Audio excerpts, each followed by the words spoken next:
Good morning, good afternoon, or good evening, whenever you're seeing this presentation. Today is part two of Texas' contribution to World War II. Biggest contribution was the training. Texas became an important training ground. Now, why Texas? Well, first off, there was a lot of open land. Okay, that's the first thing.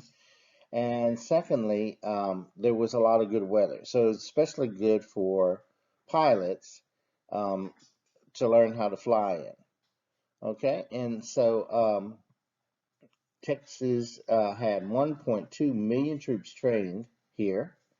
Okay, and the pilots trained in San Antonio because San Antonio had the most good days for flying. Um, Texas had a lot of man and woman power. Okay, and so there were 750,000 Texans total that went to World War II. The second thing is 12,000 women served in the Army, the Navy, and the Coast Guard. The Women's Air Force, the WASP, stands for Women's Air Force Service Pilots, uh, they tested aircraft and they also transported aircraft.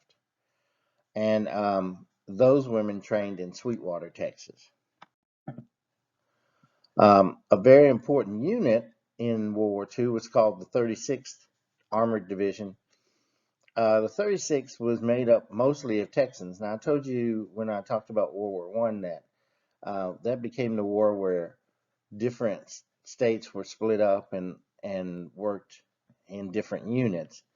But in World War II, they kind of kept units together, and so the 35th was made up mostly of Texans.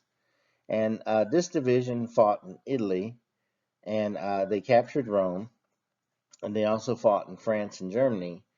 And they also had many casualties and many wounded, and they received many honors.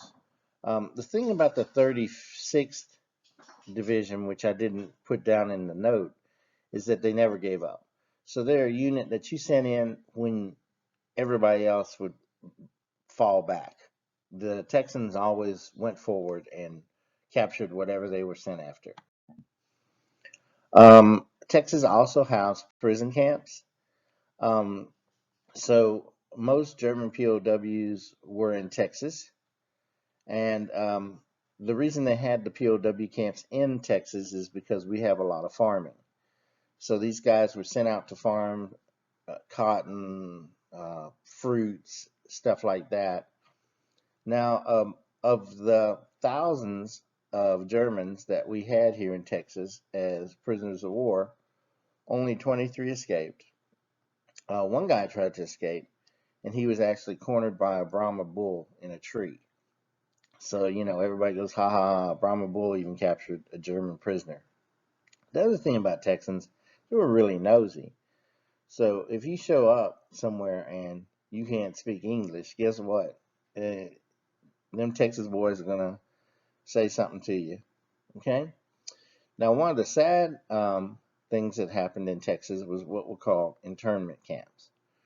So a lot of people, and some of it was true, a lot of people felt that when Pearl Harbor was bombed, the Japanese people that were on the island actually helped the Japanese as to where to bomb and which direction to go and that type of thing.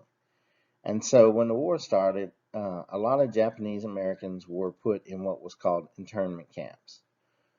These internment camps were horrible. And some of these folks had been very prosperous before the war, and now they're put in these places. Ugh.